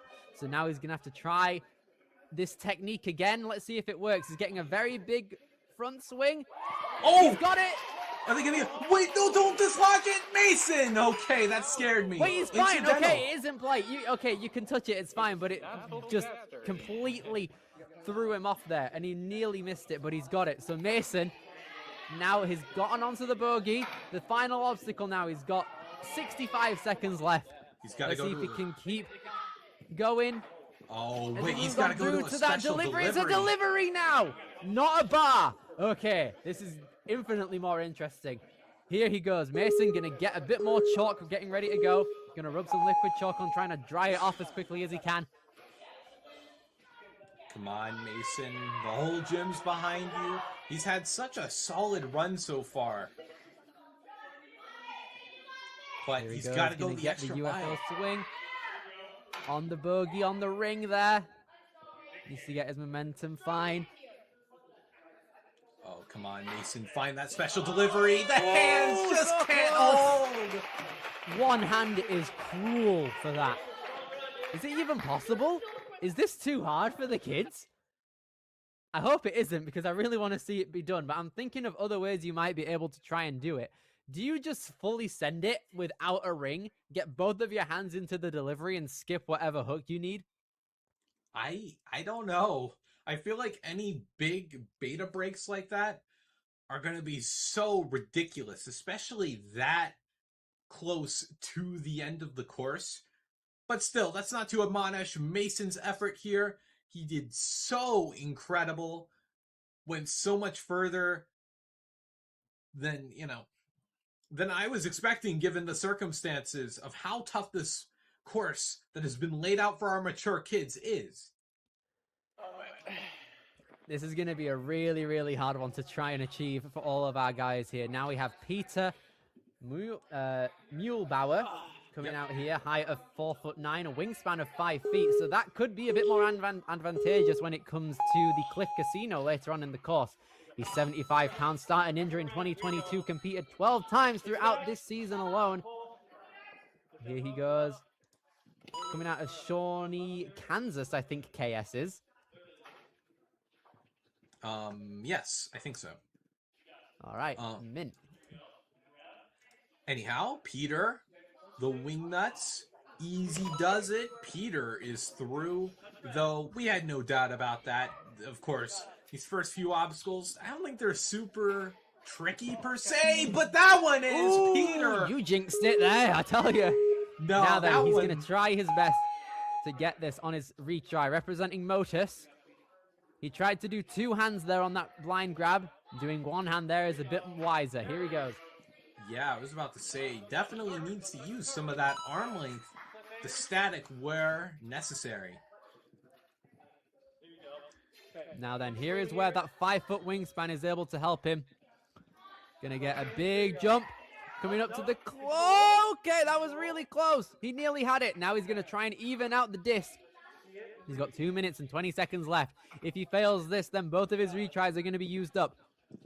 Yeah, but I'm a little concerned here because that T-ledge is spinning out of control. He's trying to go for a moving target.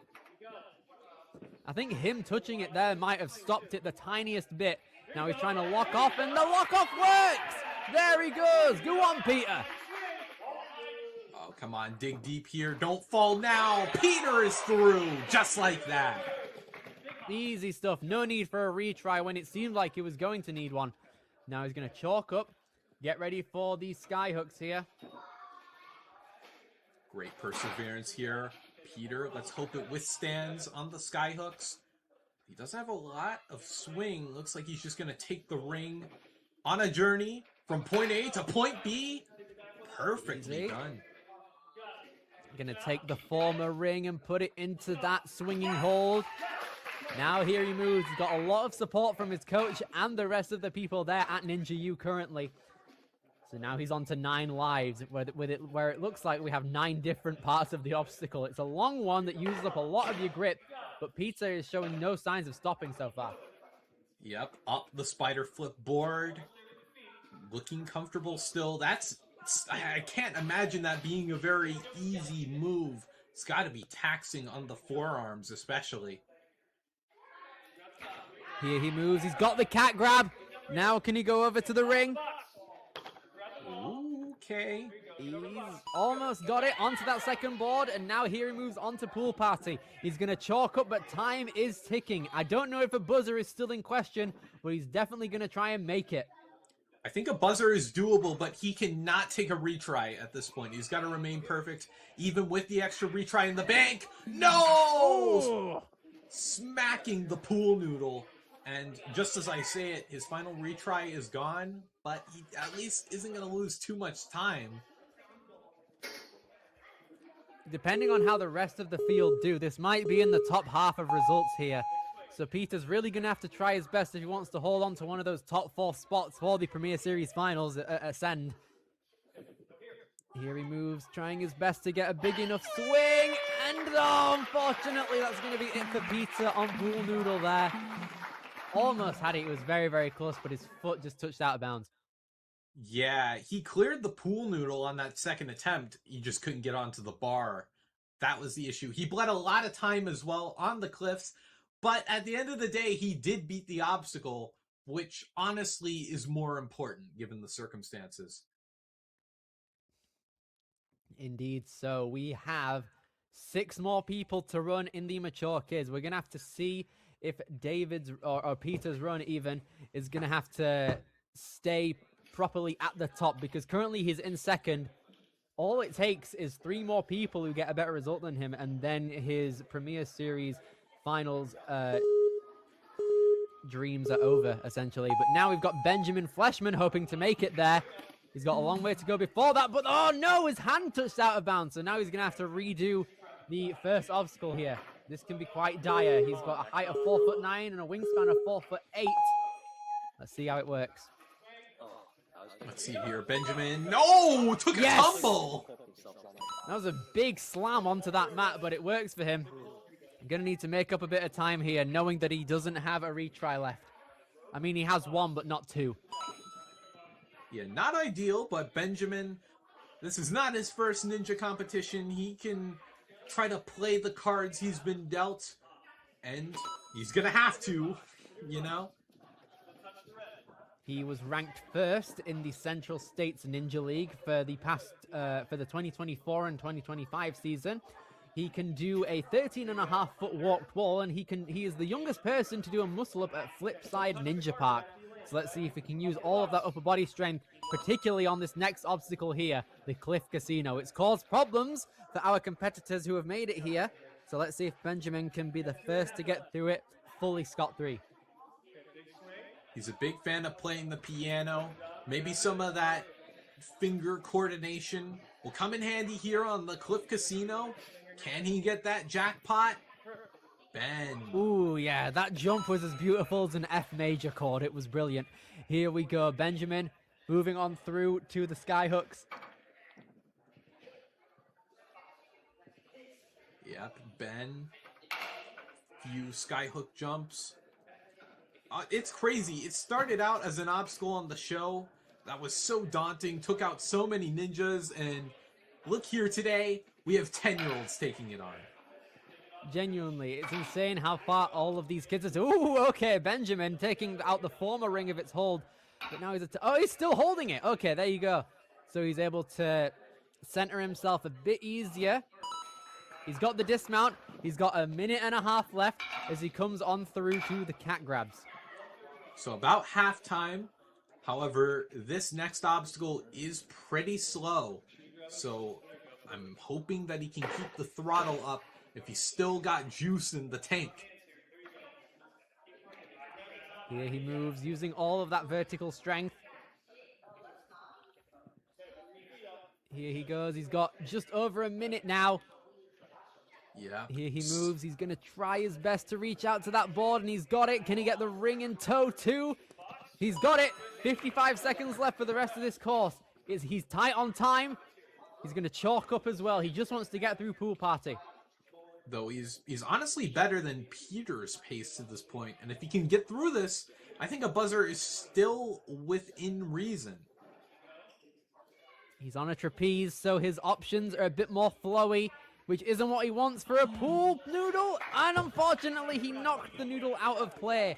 So now that's going to use up his final retry. He's got 30 seconds left. If he gets through this, then he's an obstacle ahead of the rest of the field. Yeah, and I could totally see Pool Party being the separator. You know, it's so easy to nick the noodle off of its cradle, but he gets the grab! Oh, he slots through it! Oh no, did it fall? No! The back swing, bro! Oh, man, that was really close. Oh, So it looks like these guys cannot be too careless when it comes to the backswing. Even though you might have surpassed it, you still wouldn't be able to get through if you knock it out. Oh, man. That one... Oh, that one hurt. It was very, very close. Literally right at the end. But at least our athletes who are coming up, the 5 remaining ones, they know what to expect. He was so close. He didn't even mean to. He was cautious of it as well. You couldn't see him putting his legs back to do an extra backswing. It's just the momentum he had when he came off of that trapeze. Yeah, it was just collateral, but still such a great run. He did all he could, and that could still be enough. Let's see how our next athletes, including Owen, can do. Oh, a face he smash! slipped off. A bit too much momentum there for Owen. It seems like this first boot scoot is really not helping our athletes. That's what I'm saying. First retry gone, but does have a chance to better his Okay, performance. stuck it. It was a bit cautious because his upper body was leaning a bit over the mat there when he stuck the landing. Okay, careful. These boxers are also being a bit of a nuisance today, it seems. Yeah, they don't like to stay put. Just over 3. Oh no, another case of it being too high for a couple of our athletes. Owen's 4'7", 75 pounds, started Ninja 3 years ago. Here he moves, gonna try and get all of his might, literally! Here he goes, one-handed save on that. He tried to pull up and he's got it, but now all of his retries are used. He's gonna have to move through this course to an expertise type level. Yeah, but Owen did pretty good on the placement course. I believe he was the last runner, so maybe he's the guy we're looking for. He's chalking up, getting ready to go. There's no sign of any heavy breathing at the minute, so it looks like he's under control. He's got 2 minutes and a half, though. He's not necessarily the fastest up to this point. He's being cautious, but if he can get through these obstacles, then that should be what matters. He's got the grab on that reverse grip. Gets onto that extra trapezoid. And now here seems to be the main adjustment for our fellas here. The Cliff Casino with that T-ledge. It's going to be a hard one for Owen to do. He's one of the shorter athletes within the division. So let's see how that fares. Yeah, but being shorter does mean smaller hands. So, you know, it's a double-edged sword. Two-way street for Owen here. He's got the grab on the second cliff. Trying to get that side mirror's momentum to go on the disc. And unfortunately, that's going to be it for Owen's run there. Just came up a bit too short to fully get his hands on that disc. Yeah. Owen, still such a strong run. I mean, to compete in Premier Series, you know, you really have to be at that top echelon of competitors, the top 25% even. So to be here at all is just a victory in and of itself. Right, next up we have got Teddy Obura Ladage coming through out of Iowa. A regular here, he sticks the landing on the boot scoot out here. Easy stuff so far from Teddy. He had one of the fastest paces up to the little board spin on the placement course, and he's linking everything you can see here. This could be an opportunity for a clear if he's able to get to the final obstacle quick enough to rest up and have enough time. Wow, I think Teddy has forgotten how to take a backswing, folks. Literally, here he goes. Easy stuff on that T-ledge. Gets to that. Even though he had a crooked swing, he was able to save it. Yeah, I mean, as an elite ninja, you can just throw yourself even if you have a crooked swing like that. And Teddy, without a single backswing in tow, except for that one, I guess, Teddy is through. Here he moves. See the pace he's got here. 16.5 seconds on the rest of the field now. And he's 2 minutes and a half away from the end of his time. And he's climbing up. If anything, this is the only time we've really seen him pace himself on this upward climb here. But he's moving very fast. Great stuff on that dismount. And now here he goes into pool party. We saw our boy Peter take a tumble on this obstacle when he hit the pool noodle out of its slot. Teddy needs to do the same. Yeah, he's hit it. He's been aggressive, but aggression will not pay off here. Yeah, he was very aggressive there. That's the best way you could describe it, possibly. He's going to have to try again now. He's got his coach, Ben Behrens, on the sideline. We might see him run tomorrow in the Elite Division, but focusing back on Teddy now. He's going to try his best to move on through, trying to be cautious of his legs. It'd be a shame if he came out here. Interesting backswing method. Yeah, needs almost to like make sure he's his doing a legs coffin. are up. Yes! Oh! Careful! Okay. That was very, very close. He literally made the mat tilt. Teddy is on his fastest pace right now. 24 seconds ahead of Mason. But can he do what Mason couldn't do?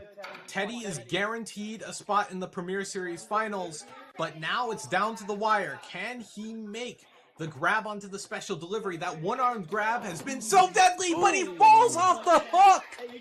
The ring was ejected from its slot there. Both of his retries being used now, so Teddy's going to have to really lock in here. Thankfully, he's got 1:20 left to go, so he has the opportunity to breathe a bit more, which it looks like he's doing. But now he's going to try his best to get up to that ledge.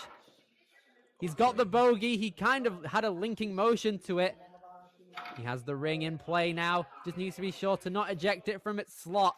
And to get that, the one-handed hand, like the slot at the special delivery after this ring is going to be so cautious. Here he goes. Oh, he had his hand in it, but he couldn't grip. I think his fingers smacked the top of the special delivery, and that caused it to bump it out of alignment. Couldn't dig his fingers into the right place. I'm not sure. Maybe he would have had the grip, but I guess we'll never know. Anyhow, though, Teddy, that was such an incredible run. He went through basically every obstacle in one fell swoop. No backswings needed. Even with this pool party, he figured out how to do it. Barely avoided disaster. And will be going to the Premier Series Finals. With that speed as well, and if no one else is able to clear that final obstacle, it's possible that he could get first place off of his speed to that obstacle alone. But we're going to have to see if our final 3 athletes, starting with Brennan Bull, our slowest clear on the placement course. He's familiar with buzzers as we've seen today, but now Brennan, our Texas representative, is really going to have to move on through quickly here if he wants to get that top spot. Now, something I'm noticing with Brennan as well is that Brennan is very, very tall. So I wonder how that'll factor in to some of these obstacles. Obviously, that will make that reach much, much easier. But what about these cliffs? It'll definitely help here, the T-ledge and all that. Here he goes. Easy. That's probably that's the calmest we have seen anyone go to that T-ledge. And here he goes. Links both of those cliffs. He's trying to keep a solid pace behind Teddy because he knows he had a top time moving into things. So now he's trying to link the sky hooks here, which seems to be working very well for him. He's holding an extra ring. Oh, well, oh, okay. That's very smart, actually. A solid time save. No need to switch rings. Yeah, I was about to say, I was wondering why he was keeping the ring with him, but I guess there will be 3 rings left up on the hooks. With that run, but Brennan slips off the spider flip board. That's why you don't go too aggressive on it. That's what we saw with Teddy, is that he was a little more cautious on the climb up. We haven't seen anyone use a retry on the 9 lives yet. Let's see if he can get the grip. His hands don't seem to be slipping anymore. Just over 2 minutes left on the clock. Uses his knees to propel himself up to the top where he's in a standing motion. Now he just needs to make the cat grab, which he's got. The board isn't moving, but he's able to reach out to that ring regardless due to his wingspan.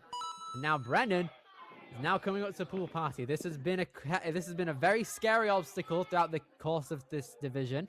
Let's see if Brennan is going to be one to best it. Now this is one case where I think his height is going to be a detriment.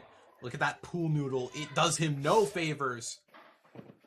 No, unfortunately Brennan he knocked the pool out of its slot there. Both of his retries used now, so he's going to have to get through the rest of this course spotlessly if he really wants this clear. Oh, come on, Brennan.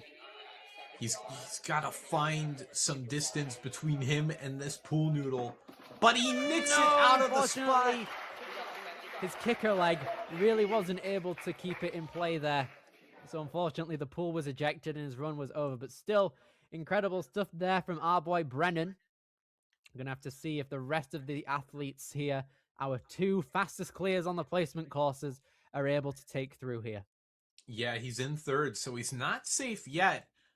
It all depends on what these final 2 athletes are able to pull out and if they make it to the pool party faster than him.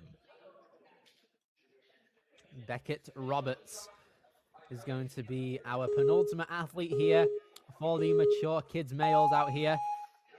All he needs to do is get to 3rd place and then his Premier Series final slot is cemented. Beckett's moving very quickly here. He's trying to match Teddy's pace like we saw earlier. He's only a second behind it too, so now he's going to try and take a backswing on the wing nuts. Couple more. Oh, he gets a the skip! He doesn't even need the final wing nut. Good stuff, Beckett. Yeah, I was about to say, all the finishers on the placement course were only separated by about a second, so their speed is about negligible. Now then, here he goes. He gets the... Ooh, nice! He kind of tucked in his knees there to have a bit more control of that spin, and it worked very well as he got that T-ledge without a problem. 2 minutes and 40 seconds. His fingers kind of slip off that cliff, but it works. Yeah, I like what I saw there. With the T-ledge, even with a weird grip, he was able to grab onto the cliff ledge with an inward grip, and we're seeing some fantastic ring tech on the behalf of Beckett Roberts to get through these good old-fashioned skyhooks. Beckett is now going to be moving on to the 8th obstacle, the 9 lives here. He's going to try his best to traverse through these holds onto the vertical climb here, only using a plank of wood. His hands are almost kind of slipping, but he's still making progress. Yep, up he goes to safe footing here. Beckett bracing for the jump after a couple shakeouts, and he is there to take his exit route. A minute 45 now as he comes into the pool party. He needs to get past this obstacle if he wants a slot at the Premier Series Finals confirmed. Can he get it though? It's been a really tough one. Has he got it? Yes, he does! Be careful of that backswing! Yes, he was! Okay, now he's in 2nd place. A podium guaranteed as well at this point. A minute and 20 seconds as he chalks up to get ready to go. Yeah, this also, I believe, confirms that Mason will be safe. But Beckett, this is going to be a really tough obstacle to beat if he wants to get first. Gets both hands on that bogey. Wow, okay. But this is the move, the problem child for our mature kids. Can he be the first? Beckett, come on. No, he slipped out. Oh, it was really, really close. He's got just under 50 seconds to give this obstacle a retry. He's been clean up to this point. He's serious about this. You can see his coach trying to give him a bit more advice when it comes to the obstacle. This is going to be a really, really tough one. Yeah, he's kind of moving down the creek without a paddle. Especially with that move where you have to catch it with one arm. But does Beckett have anything left? That is the question we are asking here. He's going to try his best to center his swing. Can he get his hand in that slot? The time's ticking as well. Even if he gets it, can he go through? Oh! There he goes! Beckett, get in that grip! Oh, keep that ring! The klaxon's blaring. Here he goes. 5 seconds left. Oh, no, come on! Beckett! 3 seconds are left. One back swing. Wow! Yes, it! There we go. Our first challenge course clear of the Premier Series Season 4 belongs to Beckett Roberts. I don't believe it, guys. That was so down to the wire. Look at that skip on the wing nuts. He was so smooth here, even with the weird grip on the T-ledge.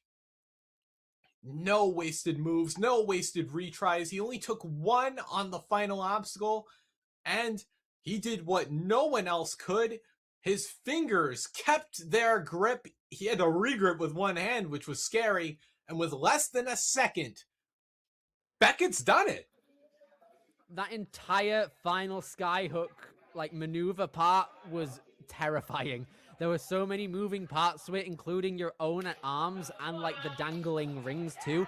So that really didn't help. But we have our fastest placement course finisher, David Sharp, who's going to be taking on our course, a part of Team Ninja U.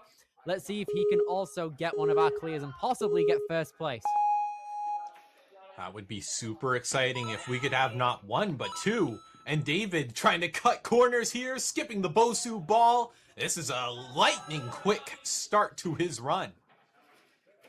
He's going to take a powerful side swing onto the second hole here. And he's able to skip it. We saw that beta been broken before. And with 3 minutes and 5 seconds, he skips basically everything he sees. David Sharp really not one to disappoint here. He wants that top time and pace. Yeah, leaving half this course to gather dust. David doing a quick pop onto that second to last ledge. And I assume we will see something similar there. Easy does it for David. 2 minutes, 45 seconds left. A very powerful front swing. No need for a backswing there. Now he's going to try and even himself out as we go close. Oh, okay. No. Unfortunately, he inserted the ring onto the hook, but at too much of an impact where his fingers slipped. So now he's going to really have to try and get a better grasp on them. Maybe take a bit of time. No one has used a retry on these sky hooks yet, David being the first. But hopefully that shouldn't phase him. He has enough time to clear if he gets through all of these obstacles in a quick manner. Oh yeah, physically and in regards to time, I'm not worried. The only thing I'm worried about is with taking a fall like that, when you're hauling, you know, what that has on the mental. Just over 2 minutes now as he moves into the 9 lives. Gonna chalk up. Really doesn't want to use another retry here in case he needs it on these final 2 obstacles, which are very difficult. Yeah, especially because I think with him taking a much more reserved approach after that retry, I don't know if he'll be able to catch Brennan's pace. So he might, when push comes to shove, have to beat the pool party. He's doing very well so far. Not on the top pace, but he's trying his best to get through at a solid pace. He's shaking out. His grip has been used quite a bit now. Hopefully that doesn't come into play on these final 2 obstacles as he gets through the 8th and is now on to pool party. And yep, he's in 5th, which means he has to beat this obstacle if he wants to go to the Premier Series finals. The stakes have been laid out. Can he put them into the ground? He's going to take a large backswing to keep his legs away from the pool noodle. And now he's able to qualify for the Premier Series finals, and he has a shot at a clear 2. David mapping it out in his head. He knows what he has to do, but can he be the second finisher of the Mature Kids division? Matching on that. Okay, careful there. His hand slipped off. But now he needs to keep control of this ring and get the one-handed grip, and he slipped! Ah, no. Just so hard on the hands. He has one more try, 40 seconds to do it. So time's not going to be a worry. But it's all down to if his hands have any juice. He's taking a deep breath. This is the amount of time that Beckett had when he cleared as well, and he barely made it. So here goes David. Ooh, misses the first hook. Time's really ticking now. He really needs to get a move on if he wants this clear, but it's hard to do that with such techie moves ahead. No, he tried to use both hands, but unfortunately, he claps his own performance. Very well deserved. Incredible stuff, and that leaves David Sharp with a Premier Series final slot. Yeah, just by the skin of his teeth. He made a lot of explosive, crazy moves at the start of his run. He really left it all on the course. What can I say? That was an insane run. Having to take a retry on the first skyhook obstacle as well really didn't help him. I think he would have gotten higher up on the leaderboard if he didn't have to take another retry. He was really close to that special delivery as well. But still, bravo to everyone, and especially our top finisher, Beckett Roberts, with the clear within the last second of the entire time limit. Shoutouts to Teddy, Mason, and David, who just ran for the Premier Series Finals advances. Oh my lord. Shout out to the females as well, who were able to make it to the Premier Series Finals as well. It was absolutely insane. We had Lila, Kalia, Gianna, and Claire run earlier in the female division. They all qualified. Wow. Yeah, what an exciting division. It really, I'm still not over that Beckett run. It really came down to the wire with less than 0.06 of a second, by the way. Just absolute bonkers, this whole division. And my biggest takeaway is this is a mature kids course, which is just insane to me. Like, a couple years ago, this would be an elite course. Basically, yeah, but that just reflects on the journey of Ninja and how it's evolved over time and how, like, a 10-year-old can do this now. It's insane. Oh, my goodness me. Well done to everyone there in the mature kid division. It was absolutely insane. We have more divisions left to come for the weekend. We have the preteens, the amateurs, the teens, and the elite still to come. The preteens are going to be next. Stay around for myself and Joe Morovsky to be on the mic at 3:30 Eastern Standard Time. Kane, what are your closing thoughts on today's events?